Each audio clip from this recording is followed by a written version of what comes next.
Okay, here we go.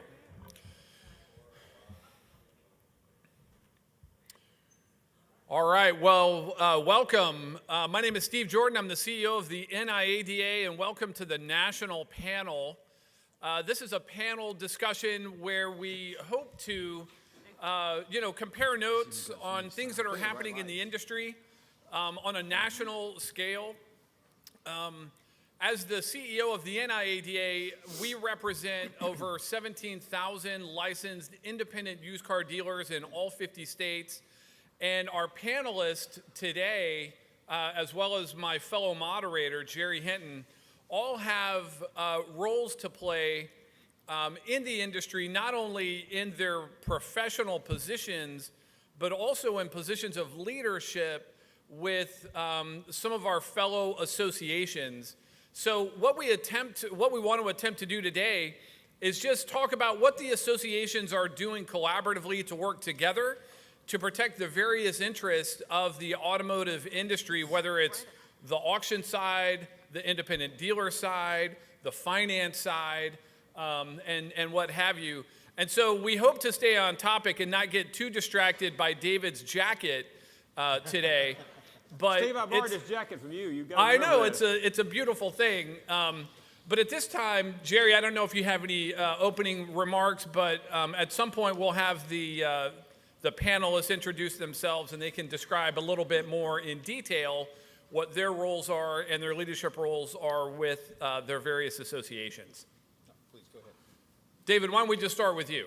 Thanks, Steve, and thank you everyone for attending the Used Car Week here. This is a great event for the dealers and auctions and all, so we appreciate you being here. But I'm David Andrews from Nashville, Tennessee, the president of National Independent Auto Dealers Association. I love my job. I tell that to Steve every day. But it's a great association. We've got a lot of good things going on. We're going to talk about them here in just a few minutes. So thank you very much for inviting us. Very good. Sharon. And good morning. Sharon Mancero. Other than being here today, I serve as the Senior Vice President over at Wells Fargo and the Preferred Capital Group. That's the asset-based lending group. They provide debt to auto finance companies and consumer finance companies in the U.S. and Canada. I'm here representing NAF, the National Automotive Finance Association, which is a national membership group that's exclusively designed to help those auto lenders in the U.S. Jeannie, welcome. Thank you. Jeannie Shermonte from Bank of America. I was born and raised in beautiful Southern California. Part of my responsibilities, I'm the National Remarketing Manager for Bank of America. I'm probably in my 26th year with the bank, probably 3/4 of that in the remarketing industry, and I do love it. My role with IARA, I stepped down recently as the president of IARA. Now I am the Madam Chairperson. Tim Mita, who's the president, was unable to make it, as well as Paul Seeger, so thank you, Tony, for the default. But I'm glad to be here. And I'm Warren Klaus. I'm here representing National Auto Auction Association. I guess things move pretty quickly here in Used Car Weekly. It says here I'm currently the president. Technically, I'm president-elect till tonight, and Jerry's not past president. He's technically still the president. My other job is I'm the general manager of an ADESA facility in Buffalo, New York, and I've been there since we've opened up in 1992. I'm the general manager there today. Very good. Well, let's open it up for some questions. We don't have a lot of time, so we're going to get right to it. Sharon, again, you represent not only Wells Fargo, but NAF. There's lots of regulatory, legislative issues out there today. Interested to know how you see some of the best ways and tools, particularly, and it's been all the discussion over the last 2 days about Richard Cordray stepping down from the director of CFPB. What do you think how that's going to play out in terms of the Republican administration? Well, I'm not going to get into the politics side of it, but I can tell you from the finance side of it, it was a big woo-hoo moment when he finally announced his resignation and stepping down at the end of this month. Not that it certainly wasn't anticipated, but it really is good news for the industry to hopefully level set where we were previously. NAF as an association is very engaged in ensuring that all of our member companies have the tools and resources to ensure that they are compliant with all the rules and regs out there, those that are known and those that are unknown. If you've ever been through a CFPB review, you know that there are many unknowns out there. So we do that through a variety of educational programs and compliance gatherings. We have a certificate program that's for the frontline people, for collectors and underwriters, to make sure that they're doing the right thing every day. We also have a certification program, which is more midline to upper management, where it's a 4-course program. When you graduate from that, you are certified in compliance. And then we have quarterly roundtables, where we bring all of our people together, and they do what people do when they network together, is share best practices, challenges, successes. So that's how we stay on top of everything that's going on with the CFPB. We use or work in conjunction with Hudson Cook, so make sure that we have up-to-date legal advice as well. Great. Jeannie, do you have anything to add to that? I know, with Bank of America, pretty much any finance-related organization is paying pretty close attention to the CFPB and, by extension, compliance. I don't know if you maybe have anything to add to that. Well, I think with respect to IRA, we do have, much like what you do, we have the certification programs for educating all the remarketers on different things that are going on, as well as we've started up different committees. We've had the compliance committee that is going very strong for, I think, about a year and a half now, where we're addressing all these issues and trying to get out to the auction personnel and the remarketers on how to handle these issues and make it more cohesive as to what the remarketers are dealing with and how the auctions can comply. And I know it's been difficult, but we're getting to a point where we're trying to address those things and just to make the business run better. And I think we're making good strides with respect to that, but it's not over. I mean, I think CFPB set a precedent, but it's going to continue on, and it's just going to get stronger. I know in the banking industry, it's every day, it's compliance, it's business control, it's risk, and those are the things we talk about, and then we can sell cars.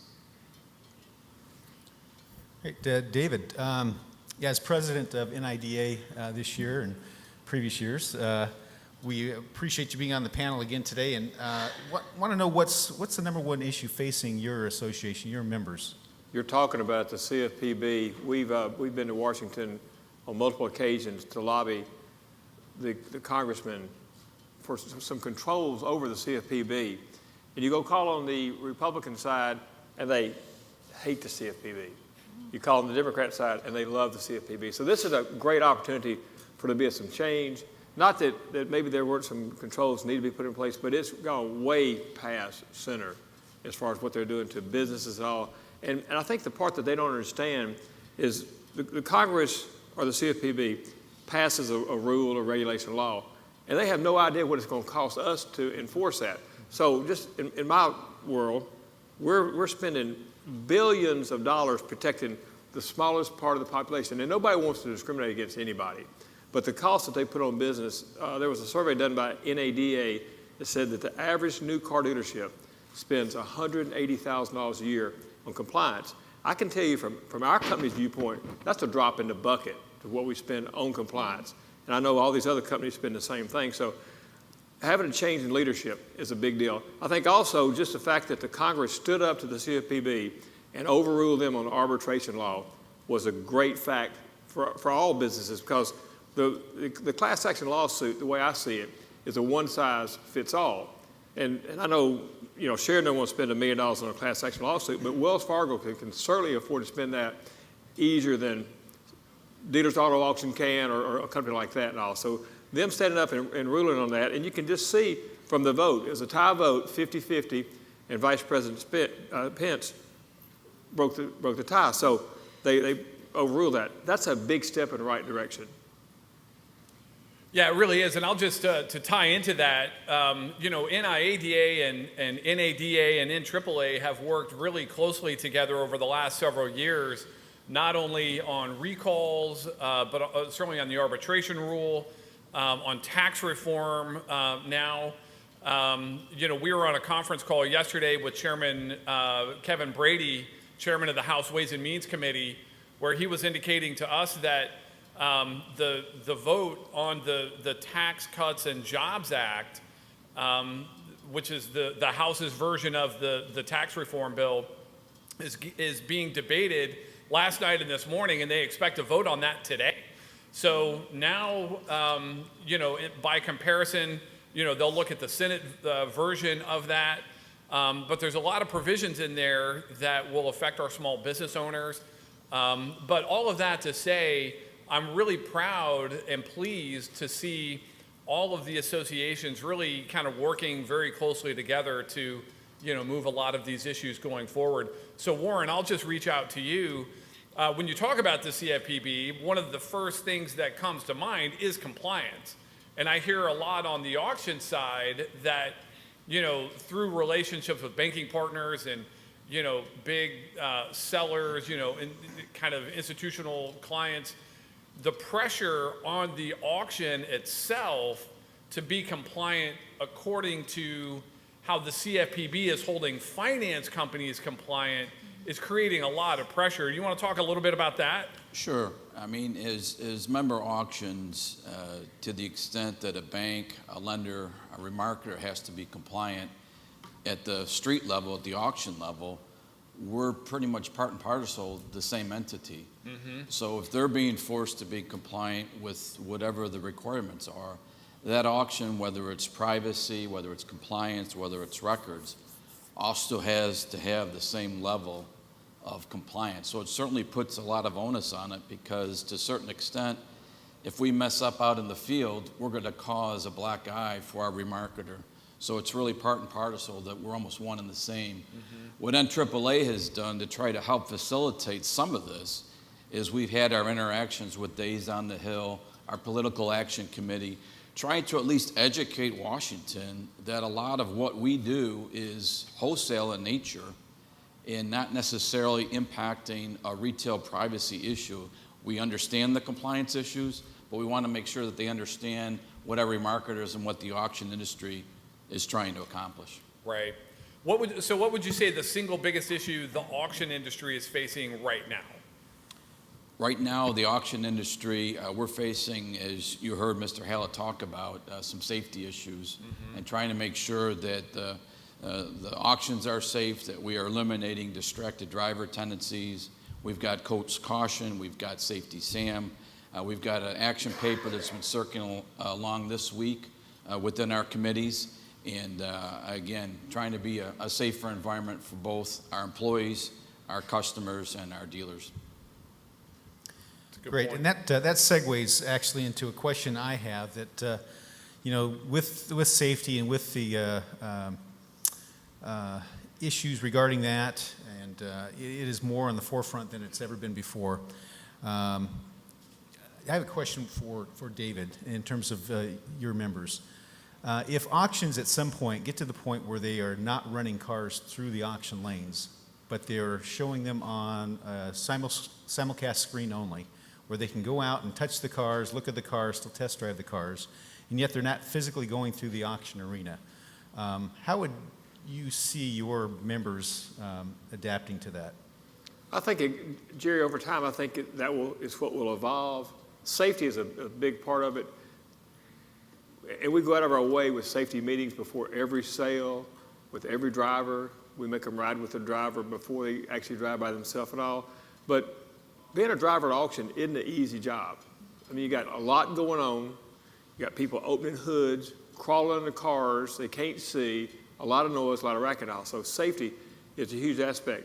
I don't think that's going to go away in the near future, but I think it could go away. We've had several instances where we would have a ice storm hit and have a sale and do it by postcard and sell just as many cars. So people are forced into that arena to be able to buy cars like that now. We've got 5 auctions, and I love the auction business, but if I got out of the auction business and stayed just strictly in the car business, I'd never go to auction again unless I wanted to see Warren or one of my friends like that now, because I could look at 10 auctions at the same time. So I see it going that way. But if you're in the lane, you see these guys walk up and they'll scan a serial number, look at a car, and bid on it right then. And that would have to stop with what you're talking about. Great. I'm interested really quick just in with Jeannie and with Sharon to just, as remarketers, what's your 2 cents worth on that? If in terms of reselling your cars, remarketing your cars, if they were not physically brought across the auction block, do you see that would impact your retention at all or conversion rate? I may have to take this question and say not really sure about that, predominantly because the auto finance lenders, they attend the auctions, and I see that as being an evolution of the process taking place. There are a lot of benefits that are derived from seeing the auctions online and participating in that forum. I see that they'll benefit from having lower, higher safety, lower accident rates and such, but as it pertains to the auctions, that's certainly not our number one, what keeps us up at night. If I can kind of go back to the original question that was posed, but the thing that keeps us up at night and the latest topic of concern is fraud. And that is what we are kind of throwing all of our resources behind at NAF and addressing fraud. We will never go back to the days of yesterday for compliance. We know that that's a foregone conclusion. I mean, it's the new norm. Compliance will always be an issue. Hopefully we'll be able to act in a more cognizant way of understanding what the rules are rather than just being assessed fines and fees. But fraud, as shown by, I almost wanted to count them, how many sessions you had relating to fraud and how we all deal with that in every way of our personal lives and our business lives. And kind of getting your arms around those people that are, we come up with the solution and, those fraudulent people out there, they come up with the workaround as soon as we have a solution or what we think. So we're trying to develop ways to educate all of our finance companies and give them the resources to detect fraud earlier so they can avoid problems down the line and reduce losses and keep the cost of running an auto finance company in a profitable manner. Sharon, those people that commit the fraud stay up all night long thinking about ways to do their... Well, that's their 24/7. Yeah, I mean, but they stay up all night long. Yep. And that's hard, and you've got to stay ahead of those people, or they will put you out of business. Yeah, and the fraud comes in a variety of forms. You've got first-party, third-party fraud, and synthetic fraud, identity theft. So it's just we're being battled on so many fronts. It's hard. Return. Yeah, it's hard for a finance company to. I mean, as your finance company, there's two things you have to do really well. You have to underwrite really, really well, and you have to collect what you put out there. And that underwriting, if it's compromised, and the data that you're using to make that decision is compromised, no matter how well you can collect, you're not going to be able to be successful. So therefore, we're just hands-on trying to find a way to not get ahead of these fraudulent people out there, but at least to identify fraud as early as possible, to root it out, and to educate us all. And that's a tough project. Again, you've had many sessions here. It's a full-time job. It is. So I think that's a really good point. When you talk about fraud, and Jeannie, I'd be interested in your perspective on this from a Bank of America angle, but certainly defining fraud, you could use a lot of different, definitions. What do you see are, kind of the 2 or 3 most, prominent fraud issues as it relates to, how Bank of America interacts with the auto industry? I can't release any of that information. It's private. I actually don't work in that area. Most of it is, just fraud, dealership fraud at the front end of the business. That's pretty much what we see now. Got it. Sharon, I know you were just talking about it, but if I had to press you, what would you say the 2 or 3, from the Wells Fargo or from the NAF? From both. I'm from Wells Fargo. It's a huge staff. I can't even put my finger on how many people we have. I mean, it's too numerous to count, and the various forms in which we have people addressing fraud. It's the number one issue at any finance company, whether it be Wells Fargo or one of our clients in our portfolio, fraud. Again, we have to employ the best technology that we can to identify it, because I don't think we'll ever fully mitigate it, but we need to identify it and find common threads so that we can find trends. So from everything from the Wells Fargo level to the $50 million portfolio finance company, having associations, national associations, and having forums like this to provide education and bring these topics to light so that we can work together from various associations to work together. That's the most important part. I mean, if we gather together as individuals and as companies to address these issues, that I think is the key. I mean, I'm not willing to call uncle. And I think having this panel just shows the unity from everyone from various viewpoints and how we all touch the used car industry and the auto finance industry. We're all in it together. We all have to work together and help each other out in identifying fraud. Jeannie, just switching gears here for a moment, you recently passed the gavel to Tim Maida at IARA's Roundtable Conference in Nashville. For those who are not members of IARA, can you tell us a few of the areas of focus of that group? Well, I mentioned earlier that compliance is a big concern. We're focusing on customer privacy that can go anywhere from, the recent, looking into, we got, personal property issues arriving, and speaking from a repossession standpoint, where we're having a lot of personal property arriving at the auctions, and how do the auctions deal with that, as well as some of the most recent is wiping out the data that's on the nav systems, and getting a hold on that and finding the least expensive way to do that, and working with our auction partners to come to a common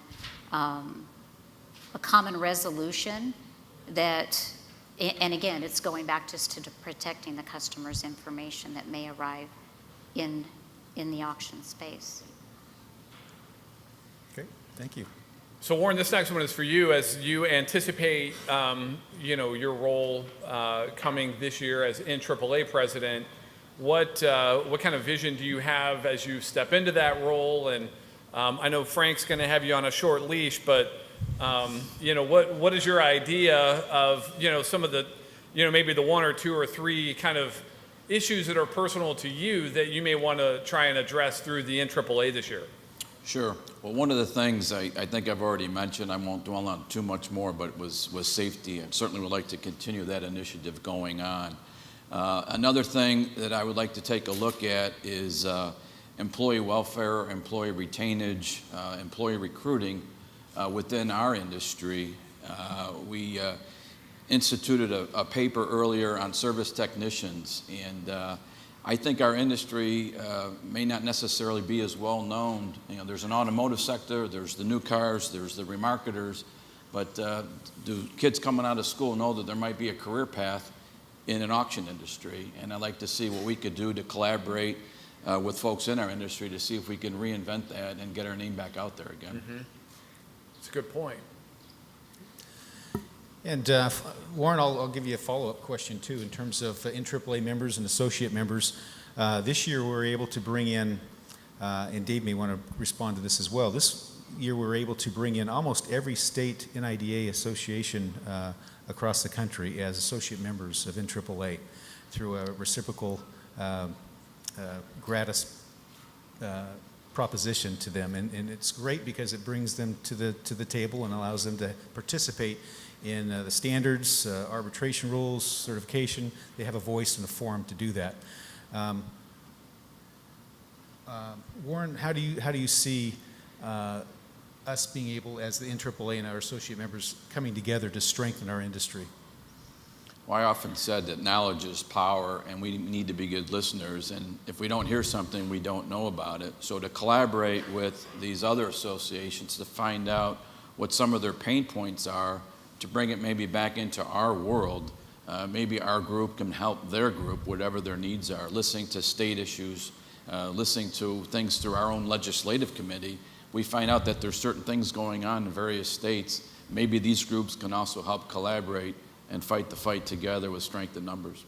Great, excellent. And David, just to follow up on that, as NAAA has joined our associate member groups, how do you see that possibly benefiting both associations? Well, I think that's a good question, Jerry. The NIDA is the go-to for your independent dealer, but we're also want our auction members, partners to be members of our association, the banks and all.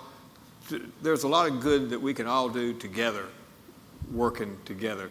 But I mean, if you're an independent dealer and or a new car dealer and you're not a member of the NADA, you're making a big mistake.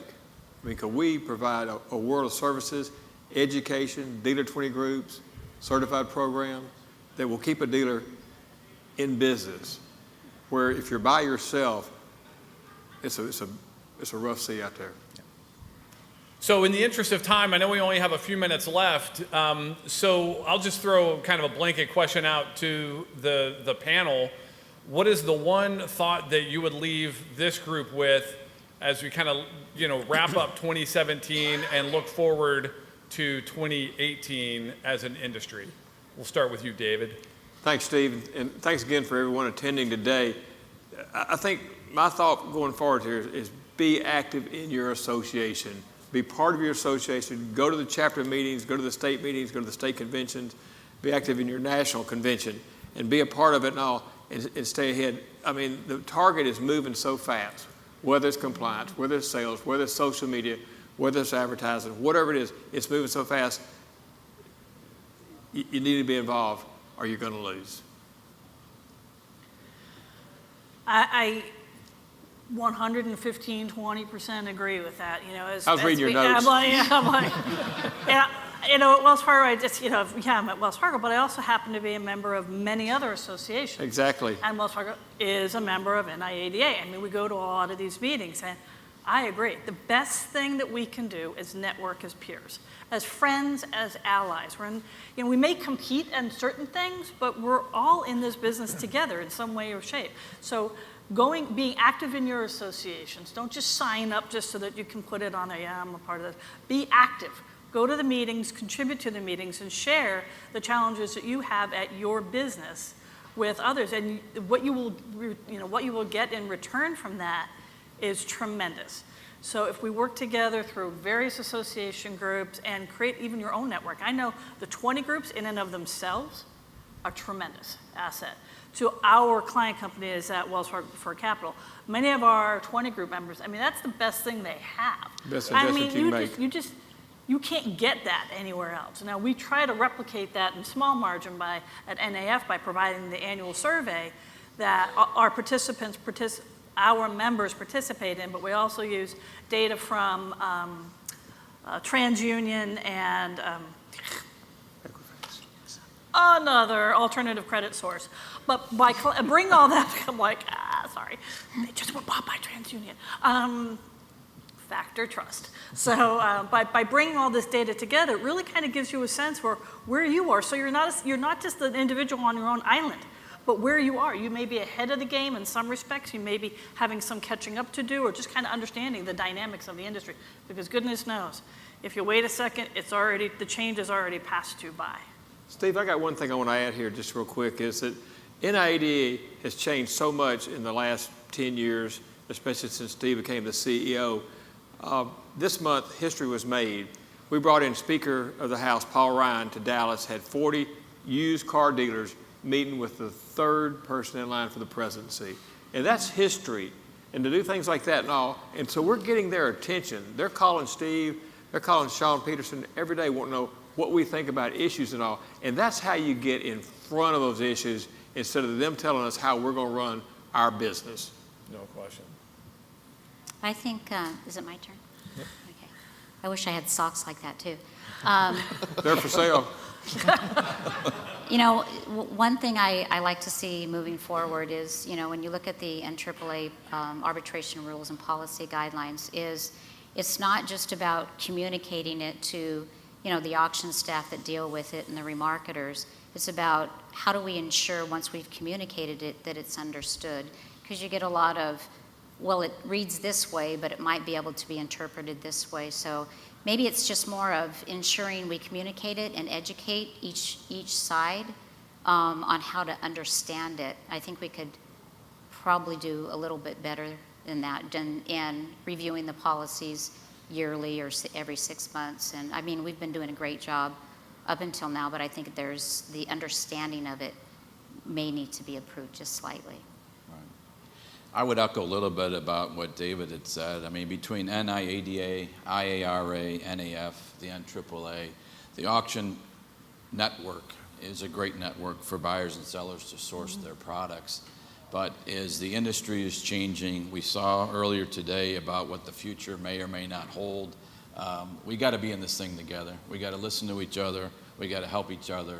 And as I said before, there's strength in numbers when we collaborate together. No question. Jerry, any final thoughts? No, I just appreciate everybody being here. We great participation here, and again, we have strength in numbers. As we collaborate, as we pull together, as we communicate, as has been said, we become stronger. And through that, our industry has shown that we've been able to defeat any issues and basically put our arms around it, made it a part of us. And again, appreciate Steve and all of the panelists. Appreciate you being here today, and it's been a great conference. Thank you. With that, we will yield it back to you. Yeah, Girls and thank you, Dykes. Steve, Jerry, panel. Thank you very much. Thank you very much. We always appreciate bringing together the